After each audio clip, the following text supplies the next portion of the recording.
Hello friends, good morning all of you. आज आम साधारे पनीर तरकारी करिया।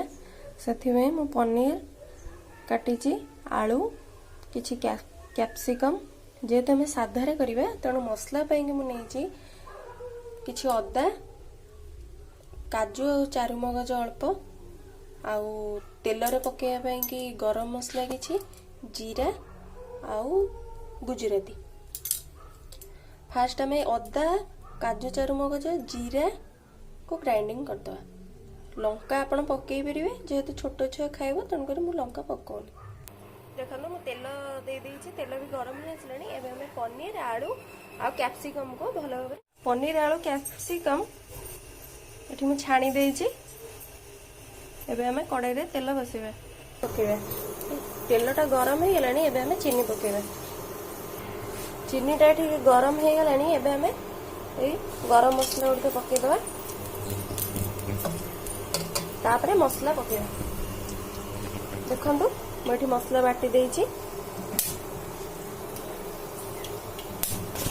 देखंतु मसला मैं पकई देइछि। देखंतु मैं टमाटो भी बाटी रखी देइछि, ताकू भी पकेदवा ए मसला रे। देखो हलदी पकईदेली। देखो मसलाटा आमर एमती दिशुचे। एबे टमाटो सॉस टिके दबा आउ पनीर मसला दबा। देखो मुझे पनीर मसला एबे देबे।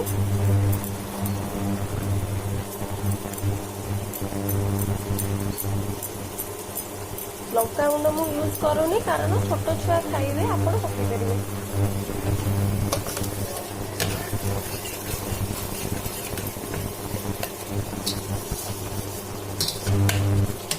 आम छाड़द मसला टे सीझापी कषी गले मसलाटा कलर आसो आराम से। देखो मसला आमर बढ़िया कलर हो तेल भी छाड़गला तेणुक मसलाटा भलसे हो गला। एबे मु एथिरे अल्प किछि कस्तूरी मेथी पकई।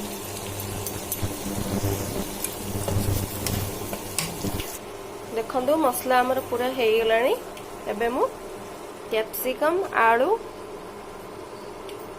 आउ पनीर जो छाणी की रखी ताको पकेदेवी सब। देखो पनीर आलू कैप्सिकम सब मु पकई देइछि। पकेला परे मुझे गरम पानी करके रखी ताको देवी गरम पानी। से लुण भी मैं पकई देइछि।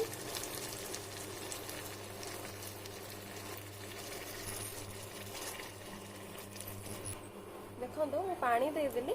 एबे मु अल्प टिके चीनी एथरे ऐड करी। अल्प चीनी पनीर टा टिके मीठा न लगे भल लगे। पानी टा फुटी गलानी। मुझे गुजराती गुंड देदेवी।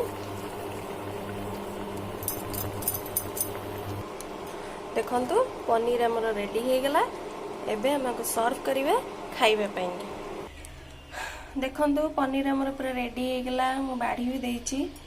जदि आपनको पनीर तरकारी टे भल लगिला ताहले निश्चिंत कमेंट और शेयर करिवे।